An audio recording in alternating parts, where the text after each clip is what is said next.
You need to prove the ROI so you keep getting paid. That's where we're different, because we're trying to link that ROI piece to PR. Because of my background in sales and in tech, I know how important that is for companies. Want to hire the Essex girl. And I say this coming from Essex because it's basically, for the US listeners, it's the New Jersey of Manhattan, to want things and to grow. So I basically found out I was dyslexic, found out I had ADHD. I don't love the idea of turning these things into superpowers because I think it gives the wrong message, because it is hard. And you have to find ways that work for you that are not normal to the wider world.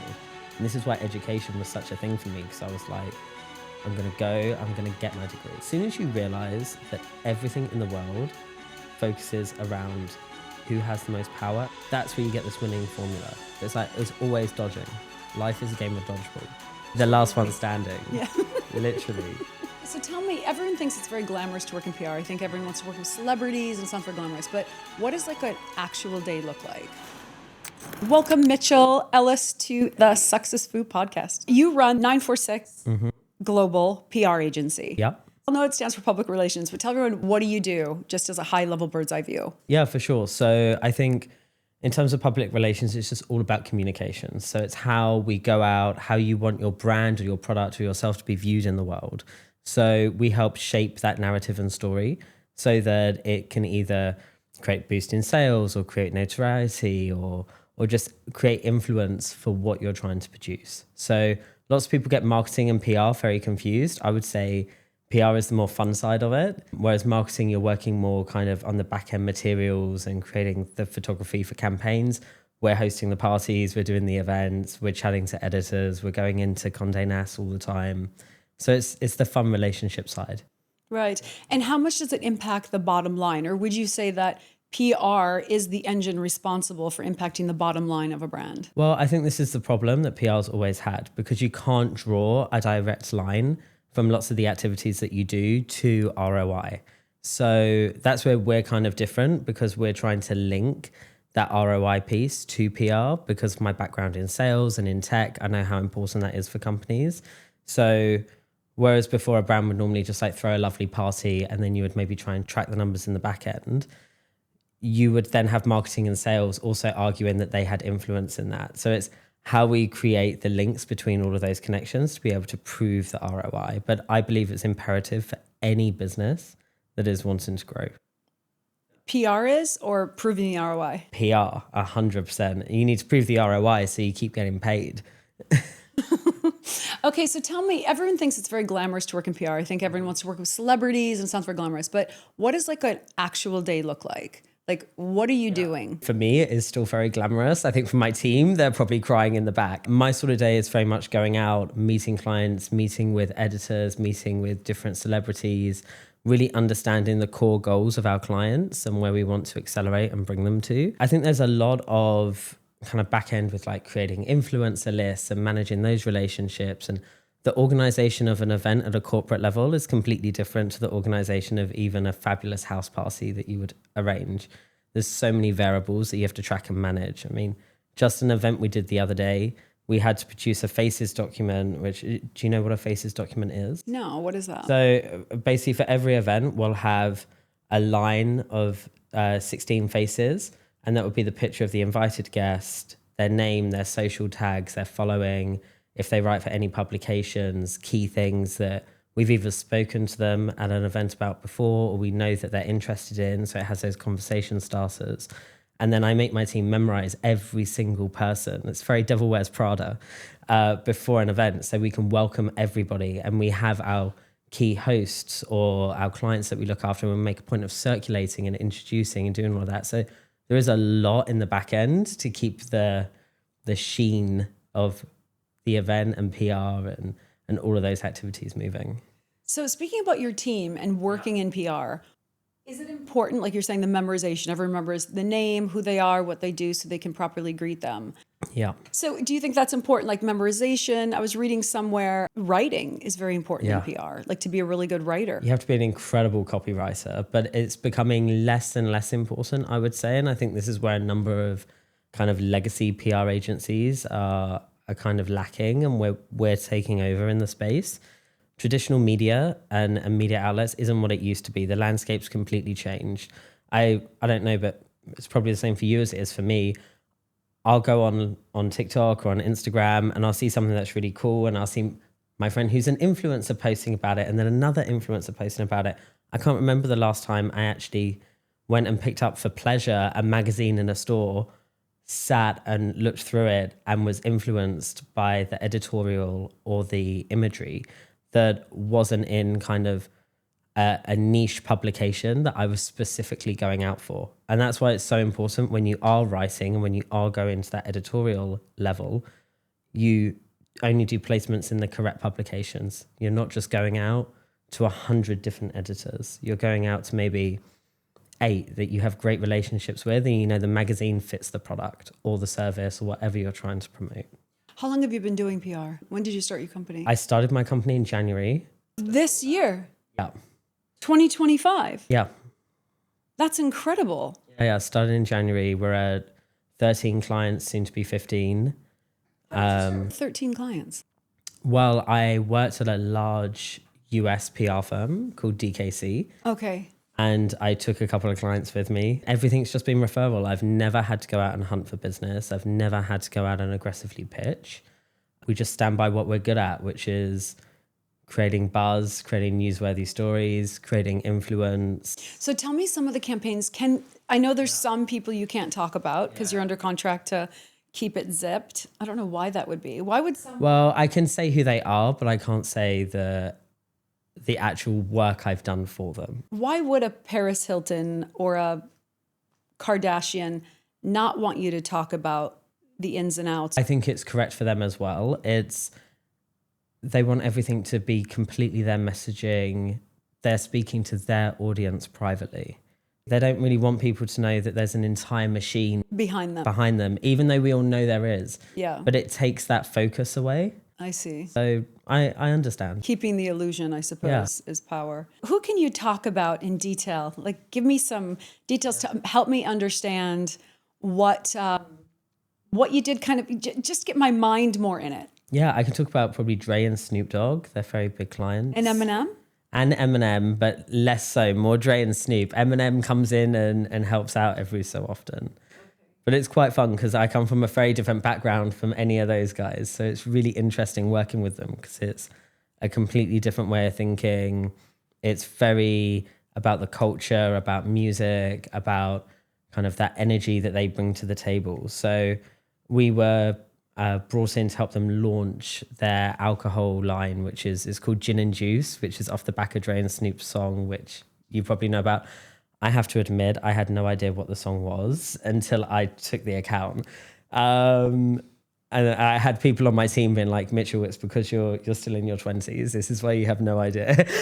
Are you still in your 20s? Yeah. Oh, wow. Just.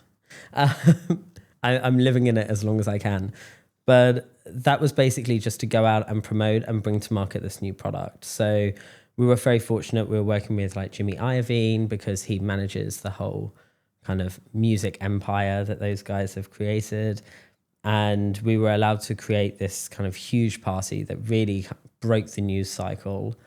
1,500 people at the US basketball team there. We had Shaq, Adele. Let me stop Charlotte you there Tilbury. a second. How did you get all those people to your party? Well, to be fair, we were very lucky. So it was the week before the Paris Olympics. So we knew people would be in Europe or around Europe. It was also Wimbledon week. So there was lots of people in town. But then it was a lot of just playing off of connections, people I've met throughout my life, other people I knew, and how just reaching out and inviting them. No one's going to say no to a party where you know Snoop, Dre, and possibly Eminem, although we kept it very secret. How do I get invited to these parties? Well, you're on my list now. You can come to the next one. Great. But off the back of that, we invited all of the drinks press, all of the music press. We created a very curated group of influencers that were really deep in the culture in London, also in New York. So we created that nice link between kind of the two main cities that they were focusing on. Yeah, and just went from there. In the old days, like before the internet, Probably before you were born, I guess, but not before I was. I think I was born the year after the internet came out. Before all of this, where now there's influencers who further promote people's brand, it was just print or radio or television or product placement. Mm-hmm. What percentage of the business now is going through social media managers? I would say 80% is influencer based in the UK. The US is still slightly different. The US, I would say, is probably closer to 60% influencer based. So it's just about how you split it up in the different regions. But here specifically, people do not trust mainstream media. There was a study I was reading in the FT the other day where it said 80% of the population don't trust the BBC for being an unbiased source of news. Wow, yeah. Which, when that is your national news network, you have to be concerned. They should hire me to do their PR. I can fix it. You listening, BBC? Call me. I'm just wondering what I can give young people in this interview who are interested, because they probably have a much bigger clue than me. Mm-hmm. What do you think is the most sort of important message to get out there about PR, about the industry, about how you have become so successful? How do you become so successful in PR? You know what? I think there's a few things. I think you have to have a love for working with people. You have to be very energetic. You have to want to be that person at the party going around talking to people, because otherwise it's not going to work. The whole game is relationship based. It's really great for people who are neurodivergent or have some sort of different way of thinking, because the whole process is about ideation and creating these big concepts and bringing them to life. So I think that's really critical. And you have to be willing to be in a fast-paced environment. I think I look back, I've done a lot of studying, and I'm actually someone that probably uses lots of what I learned at uni in my day-to-day life. I get really annoyed when I hear all of these podcasts and I read all these books and they're like, don't go to uni, it's a waste of time, blah, blah, blah. No, like, you can never replace education. It's always a backup for you as well. You could come into PR and hate it. At least you've got something else to fall back on. You could be an accountant. Yeah, education's very important. You can say that message into this camera here. Go to school. Go to school. Go to university, kids. Also, just for the network, like, how much of your current network did you meet at university? Actually, none. Yeah, so it wasn't that great for the network, but I did uni in a very different format to how most people do. So I worked full-time while studying full-time. So how did you do that? I did a lot of night school, and then I just studied from there. So I did an undergrad, 2 masters, and now I'm still working on my PhD full-time while now running a business. Everything is doable. It's just about how important that is to you. Yeah. So education, where did you get your first message about education being important? Because you obviously focus on it. You have 2 masters, and like you said, you're working on your PhD. It must have been an early influence, I'm guessing. Not really. I was incredibly dyslexic at school. I think it was more of an internal drive. I remember the school once putting me in like the special needs class. No. Because they couldn't understand how I was getting like ungraded papers in my English, which is hilarious because I write as part of my job now. And then getting like A stars in science and being in the top tier in science. So there was this disconnect, and the school system in the UK is awful if you don't fit into the single track that just ticks the box and gets the grade. I'd say every educational system pretty much is set up for the box, square peg. I think there's a few schools now that are getting it really right. Like Brighton College, I've got a lot of friends that have sent their children there. Really great. What is good about Brighton? What are they doing differently? They're very specific on focusing on each individual child's needs and working a timetable that works with them. So I would say my drive for education came from basically being told that I would never even get GCSE English. And I thought, this probably isn't right because I know I'm not dumb. Yeah. And then I have to actually put a lot of praise to my mum, who was just banging the door of every educational psychologist going in London, trying to figure out what's happening, because I was a member of Mensa when I was 14.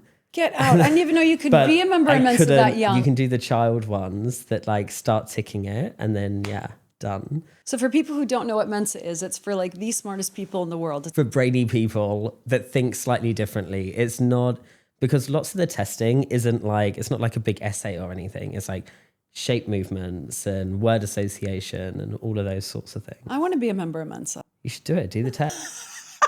I honestly believe anyone can do it. You just have to download the testing app, do the app a couple of times a week and book yourself a test. Do they have Mensa meetings just on a little sidebar? And actually meet up with people. Other smart people and talk there's about smart things? communities at the universities as well where you can meet up with people. It's quite funny. No, I think it's really cool. I love a good nerd, and I always thought, oh, that's a great place to meet a really good nerd. I mean, it's fun. I mean, there's lots of people that think very differently there as well. It's not, I would say, it's not the most sane group of people in the world, but between us, we could probably put together a good idea. So there was that real disconnect between how was this happening, and then we basically found out I was dyslexic, found out I had ADHD, and then started putting things in place. So I never took medication for the ADHD. I still don't now. I don't believe in putting things in my body that I don't particularly need. And I also don't want to dim that light that it's given me. It's given me this special kind of twinkle that other people don't have. Yeah, I had another podcast guest refer to it as her superpower. Yeah, see, I don't love the idea of turning these things into superpowers, because I think it gives the wrong message, because it is hard. And you have to put the work in, and you have to focus, and you have to have this mindset of, I am different. There's nothing wrong with being different. It's great, but you are different. So it's how you manage that. And I also sometimes find, because I used to have people be like, oh, dyslexic thinking, it's such a superpower. And I've actually hidden away from lots of the charities that focus on that, because it's like, actually, you're not taking into consideration in that statement that it's actually really difficult and a lot of work, and it almost undermines it. So when you say a lot of work, like you have to compensate a lot, you have to work harder. Yeah, and you have to find ways that work for you that are not normal to the wider world. And I did my undergrad in business, math and economics, TIC. Never thought I would do that. It was such an achievement. That sounds like it'd be a big hill to climb. If you're struggling with dyslexia, you've been given verbal or nonverbal messages your whole life about, oh, you're not so bright, right? Exactly. And I understand wanting to fight against that, like to prove them wrong, because you knew you weren't a dummy. And then being told by everyone around you that going to university is the worst thing. Yeah. Wow. Yeah. I like breaking down walls. Yeah, so where does that come from? That, breaking down walls and sort of the inner fighter in you to just press on. I really just think it's me. Just born that way. Yeah, I like pushing the boundary as far as I can go. And I think that's a skill that you have to have in PR, because there's so many times where people will say no 20, 30, 40 times to doing something, but you know they're right, and you just have to be persistent. You have to keep nagging them and pushing and sending new opportunities and chasing, and not accept the hits. Like, dodge it. Just because that ball's coming at you, it's going to hit you, you can move. Get out the way, move, shape. Give me an example of a hit. What a hit would look like. Yeah, so maybe like there's one influencer I really want for a campaign. We're actually dealing with one at the moment, and they'll only do it if they get paid. So I'm not going to take that. How can we move that? How can we shift to another way of thinking? Can we give them something else? Can we add them into a different campaign that we're paid? Can we change another way? So it's like, it's always dodging. Life is a game of dodgeball. You watch the last one standing. Yeah. Literally. So it's really also a dance of negotiation, right? Yeah. Everything's a negotiation. As soon as you realize that everything in the world focuses around who has the most power, and the power in today's society is who has the most cash. Unfortunately, that's where we've reached to. So if you can keep that in your mind for business, and then you keep yourself separate from that, and you're real to yourself and you own yourself, that's where you get this winning formula, because you never cross a moral boundary that you're not willing to take. but you're also remembering how the other person is thinking. Didn't fully pick up what you were laying down. Run it by me one more time. So, as a success template. Yeah. So in my head, I'm like, how do people view success and how do they view power? In today's society, it's no longer being, I don't know, the best at something. It's having the most money to be the best at something, to give you the best education. We live in a society where, unfortunately, if you don't have the money to keep moving, you get left behind. So lots of people focus all their success on money. My focus has never really been that. My focus has been on keeping me happy, living a good life. I know I can be happy with a lot of money, happy with no money. But I need to remember everyone else, more or less, 90%, are focused on that money bit. So keep that in mind when I'm going out to get business. Then I keep myself in mind as to what are the moral things that I don't want to ever cross. I want to always be known as a nice person. I want to always focus on good things and being positive and helping people. So I need to align my business ideas with how they're thinking and how I'm thinking and create that interlock. So then I can always be successful. That's good. I like how you won't compromise your own personal value system or morals. That's or when you get whatever ill. Yeah. You get sick. As soon as you start doing that, Nothing's worth it. Nothing is worth compromising. Absolutely agree. That's great. Yeah. And you have a very strong work ethic. You're up early. Yeah. You're working late. You work weekends. But you have to enjoy it. And this is a big thing, especially if you're a founder of a business. You have to enjoy this. It's a game. It's not a job. If you want a job, go get a 9-to-5 working for someone. That's great. We need people that do that. Not everyone can be a leader. Not everyone can have their own company. And I think in a world where we're bombarded with all these self-help books, all these podcasts, all these TV shows telling us, you should be a leader, you should be more successful, you can do this, you've got it. Actually, some people just don't. Yeah. And there's nothing wrong with that. Absolutely. Like, do what makes you happy. Not enough people are focused on this. Yeah. Do what makes you happy. No, it's a good message.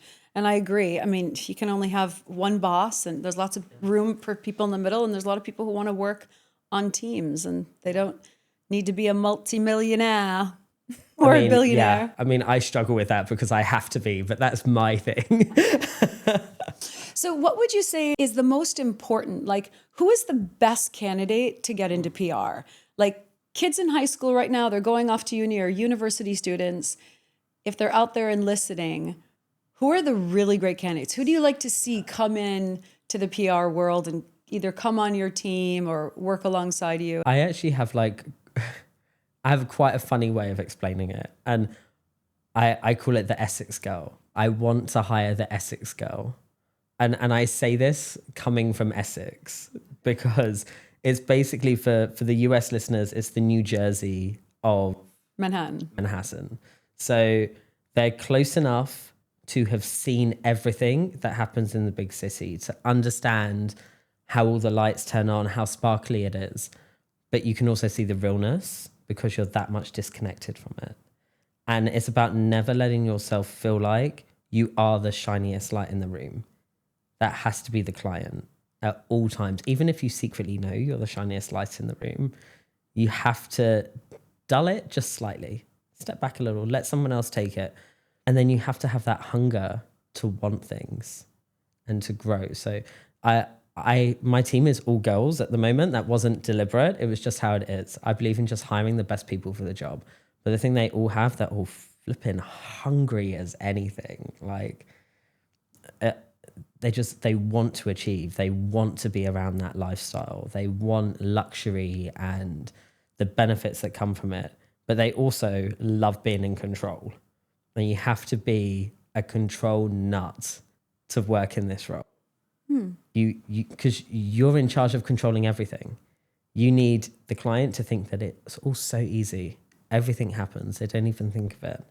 So that's the archetype I look for. You have to be energetic. You have to be quick moving. Education is important. You have to be able to write. And I say this as a dyslexic. I had to overcome it. I dictate everything. I don't actually have to physically type. And you know what? My copywriting I'll say it myself, is really good because I write as people speak. So when it's reading, they read it as if they're having a conversation. I don't like the term networking. They have to be great at creating connections. Yeah. Right. So people, they can engage with people and connect. Yeah. And so what would someone coming out of uni joining your team, what would they do? What would their like first days and weeks look like? What do you have them do? Yeah, I tend to throw people into customer facing opportunities really quick because in their first few weeks, I just want them to see everything. So I'll get them to shadow me normally.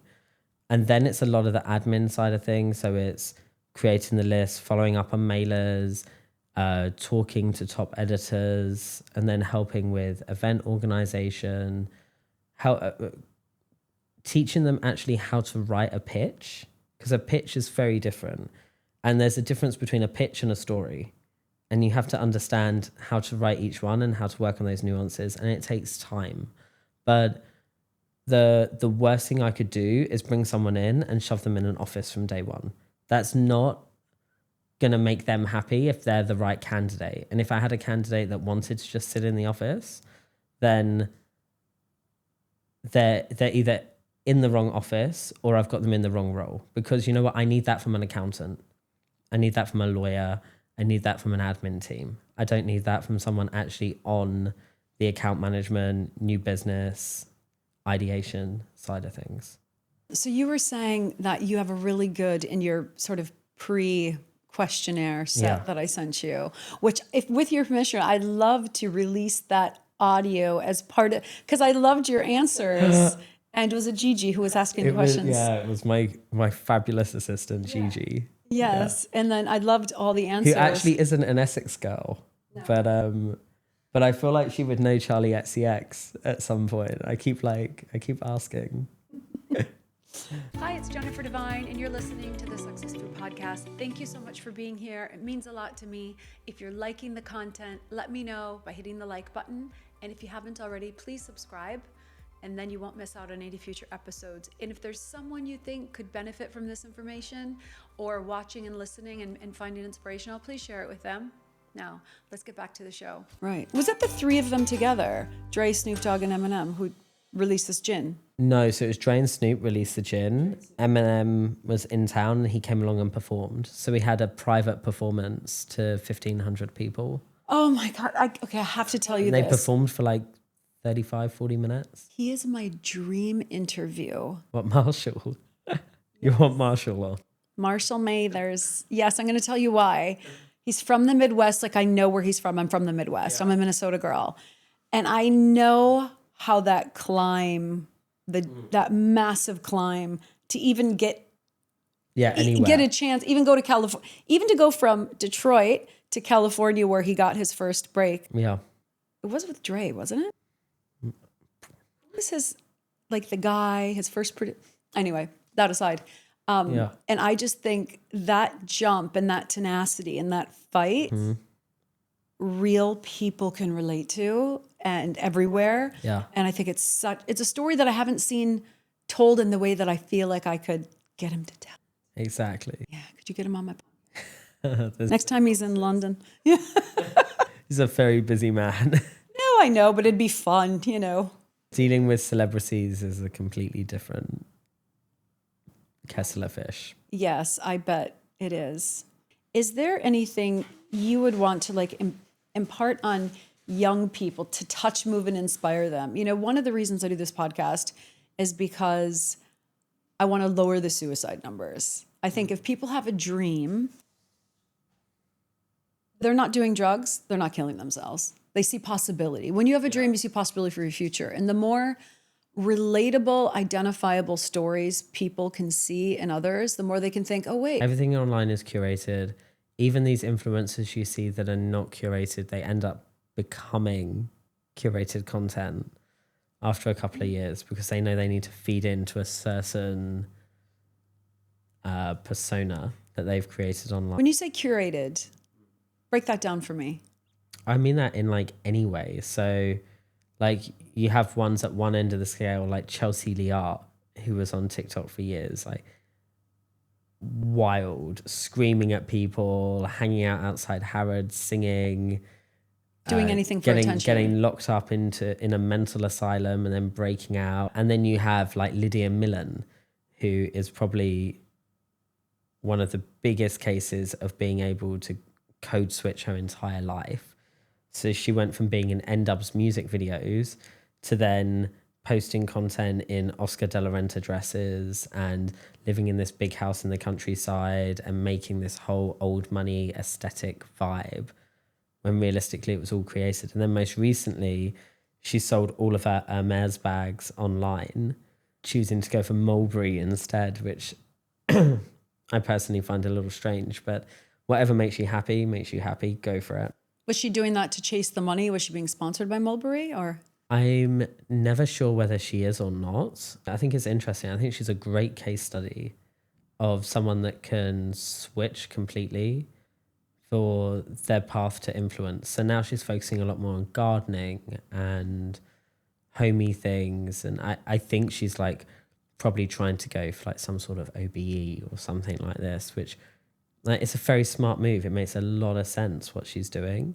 Yeah, I have nothing bad to say about her, but I think it's really interesting, her journey that she's been on.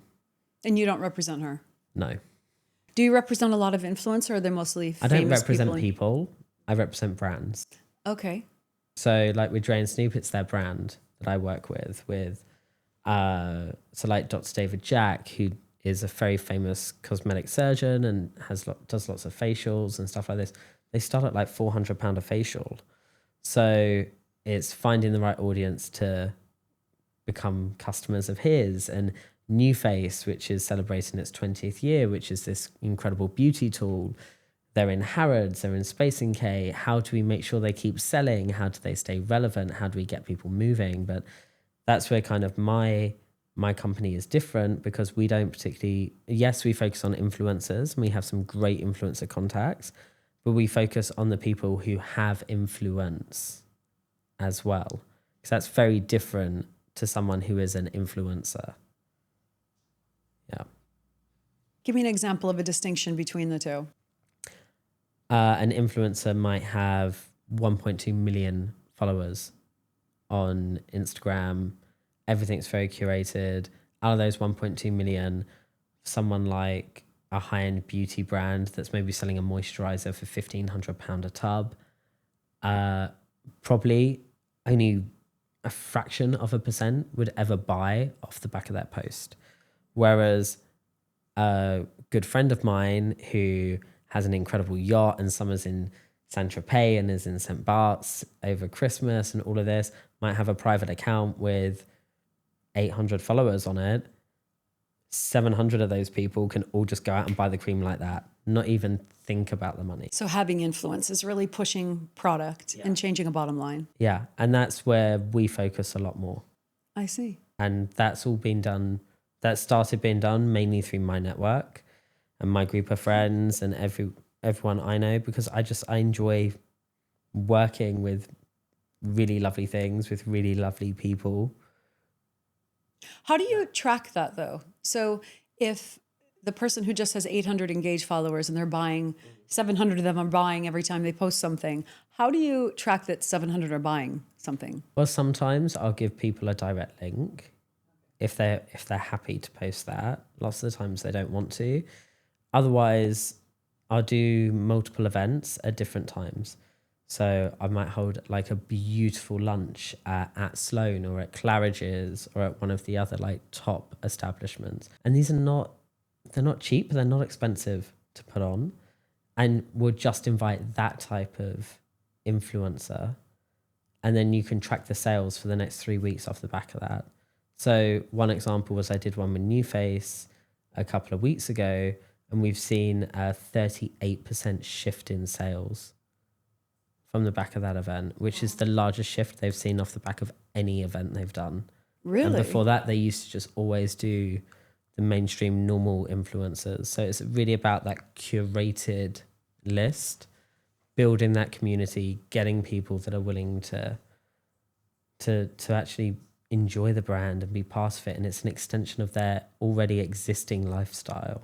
So I'd imagine a large part of your skill is in identifying what influencers or people of influence you need to get in the room to see a product, to then go out and promote it. And how do you find those people? I think you just have to have a lucky skill.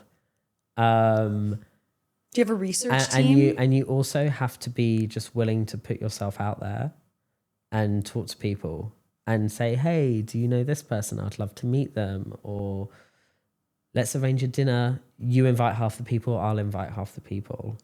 I'm a big one for going to events. I go to so many events, and you have to be willing to build your own brand. But I'm very selective in how I do that. I don't like having a presence. I don't like particularly being known online.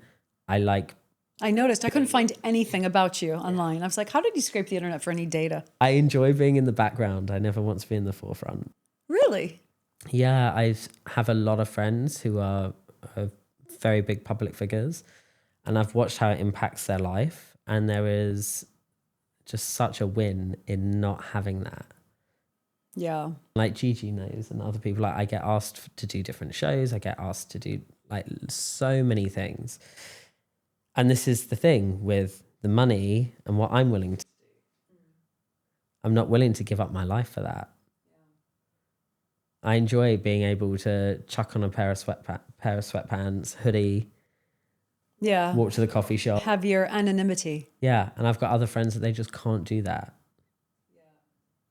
And then the paranoia, right? Of if someone's staring at you across the room, is it because they recognize you? Yeah, but I kind of get that anyway. You just learn to ignore everyone around you. And I think actually part of that all comes from, I'm very big on the power of no. Yeah, you were saying this in your peer interview. So tell me more about the power of now. Yeah, because everyone says it's the power of yes, and there's that book, The Power of Yes, and I agree with certain things. But you have to have your own goals and what you want to achieve, and you have to understand that saying yes to everything, you're never going to achieve that. You're never going to get to where you need to be. So you need to be selective, and you need to be happy saying no to things. And there's so much power in that, because people, for some reason, get really worked up about saying no and saying they can't do things. But that's just being honest, and it's setting expectations. You're not upsetting people. And if someone gets upset if you say no to something, move on.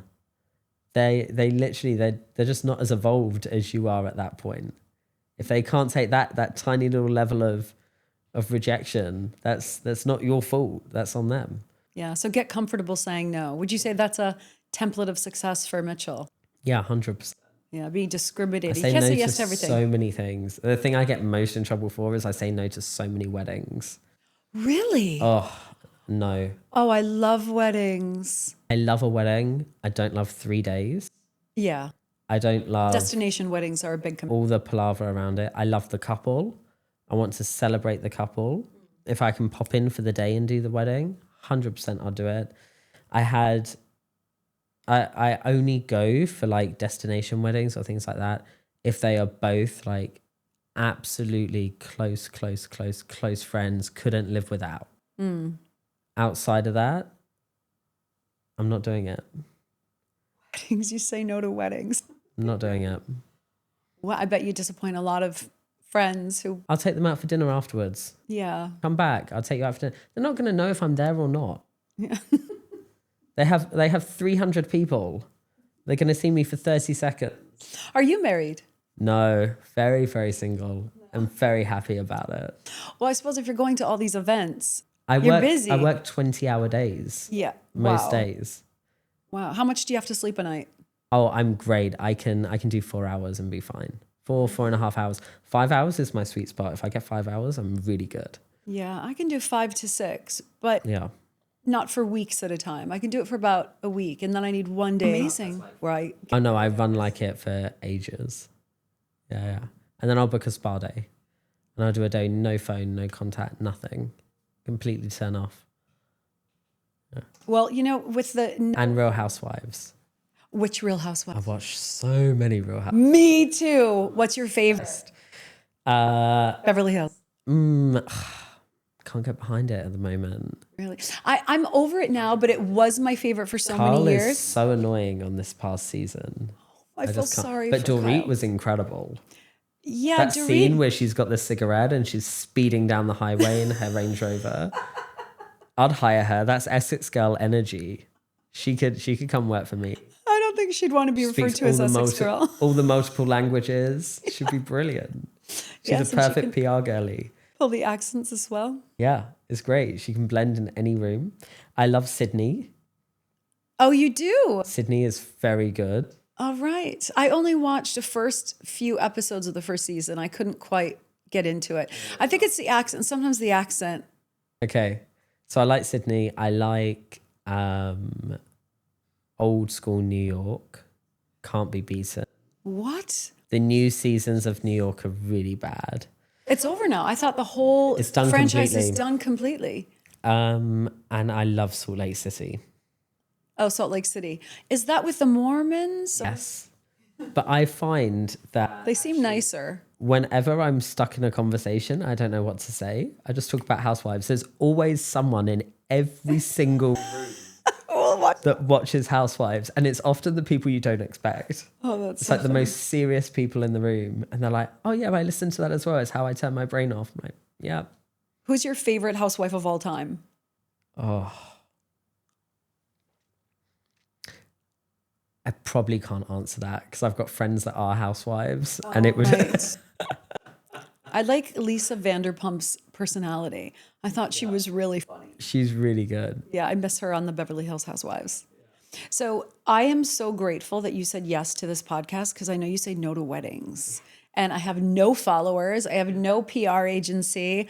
I have a slow trend upward. So I am so grateful. And I know the reason you did it is because you, like me, want to make a difference. And I think Exactly. it will. And I want to do a 10 questions, but I also want to ask you if there's anything else that you want to get out there, any question you want me to ask you that you can answer that is going to go viral. I think the big thing is if you're looking to get into this industry, be persistent, knock down doors, be willing to do internships, know your worth, come with something, even if you don't think it's going to bring anything to the table, be like, hey, I think this might be a good idea or that might be a good idea. There's never any bad ideas in PR. It's just that the worst idea is not having an idea. You have to be vocal and you just have to be a sponge and learn as much as possible. Good. Learn as much as And then don't steal my clients. I'll come at you. Don't you make them all sign contracts where they can't walk off with your client? The industry is so fickle. Like you can have a happy client for 10 years that one day there's a new marketing manager in place and they switch you out for their friend who has another company.